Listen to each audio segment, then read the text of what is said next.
कोई भी शुभ काम गणेश जी की पूजा के बाद ही शुरू किया जाता है। शास्त्रों में भी सबसे पहले गणेश जी की पूजा करने का ही आदेश है। गणेश चतुर्थी का पर्व भगवान गणेश के जन्मदिन के रूप में मनाया जाता है।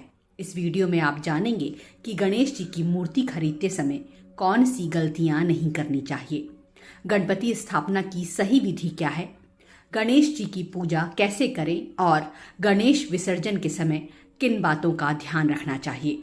तो वीडियो को अंत तक जरूर देखें। गणेश जी की मूर्ति खरीदते समय उनकी मुद्रा और सूंड की दिशा पर ध्यान देना जरूरी है। मूर्ति में गणेश जी की सूंड बाईं तरफ मुड़ी होनी चाहिए। इसे वामवर्ती गणेश कहते हैं।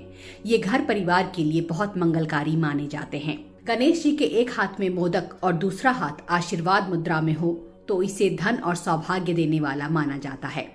गणेश जी की मूर्ति के पास मूषक जरूर होना चाहिए। ये पूर्णता और संतोष का प्रतीक है। लाल, सफेद, सुनहरे, सिंदूरी या पीले रंग की गणेश जी की मूर्ति लेना सबसे उत्तम माना गया है। वैसे तो पर्यावरण को देखते हुए मिट्टी से बनी गणपति की मूर्ति लेना सबसे अच्छा रहता है। मूर्ति का आकार आप घर की जगह और सुविधा के अनुसार ही चुनें। पहले दिन गणेश जी की मूर्ति को घर या पंडाल में स्थापित किया जाता है। गणेश जी की मूर्ति की स्थापना हमेशा शुभ मुहूर्त में करनी चाहिए।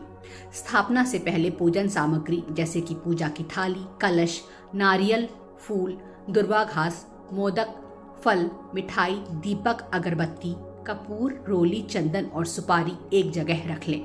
पूजा स्थल को साफ करके इसे रंगोली, फूलों और लाइट से अच्छी तरह सजा लें। गणपति जी का स्वागत फूल, अक्षत, हल्दी, कुमकुम और दीपक जलाकर किया जाता है। अब लाल या पीले रंग का कपड़ा बिछाकर गणपति के मंत्रों का उच्चारण करते हुए इस पर उनकी मूर्ति स्थापित करें। गणेश जी की मूर्ति हमेशा उत्तर पूर्व दिशा में होनी चाहिए। ये दिशा सबसे पवित्र और शुभ मानी जाती है।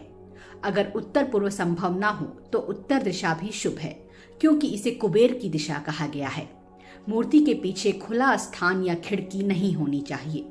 गणपति की प्रतिमा के दाएं बाएं रिद्धि सिद्धि को भी स्थापित करना चाहिए। साथ में एक एक सुपारी भी रखें। इसके बाद कलश में पानी, सुपारी, सिक्के और आम के पत्ते डालकर कलश की स्थापना करें। गणपति के बाईं तरफ कलश रखना शुभ होता है। भगवान गणेश को पंचामृत यानी दूध, दही, घी, शक्कर और शहद से स्नान कराएं। चंदन, रोली और अक्षत से उनका तिलक करें। गणपति को फूल माला पहनाएं और दूर्वा घास चढ़ाएं। उन्हें नारियल और वस्त्र अर्पित करें। ध्यान रहे कि गणेश पूजा में तुलसी के पत्ते का इस्तेमाल नहीं होता है। गणेश पूजन में गणेश जी की एक परिक्रमा करने का विधान है। गणेश जी को उनका प्रिय भोग जैसे मोदक, लड्डू, फल और मिठाई अर्पित करें। इसके बाद दीपक और अगरबत्ती जलाएं।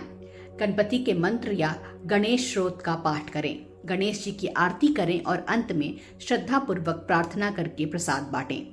शाम के समय गणेश चतुर्थी की कथा, गणेश चालीसा और आरती पढ़ने के बाद अपनी दृष्टि को नीचे रखते हुए चंद्रमा को अर्घ देना चाहिए। गणेश चतुर्थी के दिन चंद्र दर्शन नहीं किया जाता है। ऐसा माना जाता है कि इस दिन चंद्रमा के दर्शन करने से कलंक लगता है। गणेश उत्सव के दूसरे दिन से लेकर 10वें दिन तक हर दिन सुबह और शाम गणेश भगवान की पूजा करनी चाहिए। इन पूरे 10 दिनों तक पूजा स्थल और आसपास की जगह की स्वच्छता बनाए रखना जरूरी है। इन दिनों सांस्कृतिक कार्यक्रम और भजन संध्या का भी आयोजन होता है। संकष्टी चतुर्थी के दिन पूरी विधि से गणपति की पूजा करने से सारी मनोकामनाएं पूरी होती हैं और जीवन के सारे कष्ट दूर हो जाते हैं। गणपति की पूजा 10 दिनों तक होती है, जिसे गणेशोत्सव भी कहते हैं। वैसे तो गणेश चतुर्थी पूरे भारत में मनाई जाती है, लेकिन महाराष्ट्र और कई अन्य जगहों पर इसे बहुत धूमधाम से मनाया जाता है। गणपति बप्पा को घर में रखने की अलग अलग परंपराएं हैं। कोई 1.5 दिन बप्पा को विराजमान करता है, कोई 3 दिन, कोई 5 दिन या फिर कोई 7 दिनों तक उनकी सेवा करता है। लेकिन बप्पा का सबसे भव्य और भावपूर्ण रूप अनंत चतुर्दशी पर देखने को मिलता है, जब पूरे विधि विधान और भक्ति के साथ उनका विसर्जन किया जाता है। इस दिन विशेष पूजा का आयोजन होता है, जिसमें परिवार के सभी लोग शामिल होते हैं। सबसे पहले गणपति को स्नान कराकर नए वस्त्र पहनाए जाते हैं। गणेश विसर्जन से पहले विधि विधान के साथ गणपति की पूजा की जाती है, जिसमें उन्हें दुर्वा, सुपारी, पान और नारियल अर्पित किया जाता है। इस दिन पूरे परिवार के साथ गणपति की आरती होती है और इसके बाद हवन किया जाता है। विसर्जन के लिए घर से निकलते समय गणपति बप्पा को नारियल चढ़ाया जाता है और इसे एक बार में ही तोड़ दिया जाता है। इसके बाद गाजे बाजे और धूम धड़ाके के साथ बप्पा की विदाई होती है। भक्त धूमधाम के साथ सड़क पर जुलूस निकालते हुए भगवान गणेश की प्रतिमा का सरोवर, झील या नदी में विसर्जन करते हैं। पर्यावरण का ध्यान रखते हुए कुछ लोग मूर्ति को घर पर ही बड़े टब या बाल्टी में विसर्जित करते हैं। अगर नदी या तालाब में विसर्जन कर रहे हों तो शांति और श्रद्धा के साथ करें। विसर्जन से पहले गणपति बप्पा का आभार जताना चाहिए। नारियल और पूजन सामग्री को भी गणेश जी के साथ जल में विसर्जित कर दिया जाता है। गणेश जी की स्थापना और विसर्जन एक संदेश है कि हर शुरुआत बप्पा के आशीर्वाद से होती है और हर अंत हमें एक नई शुरुआत की तरफ ले जाता है। वीडियो अच्छी लगी हो तो इसे लाइक करें, शेयर करें और चैनल को सब्सक्राइब कर लें। धन्यवाद।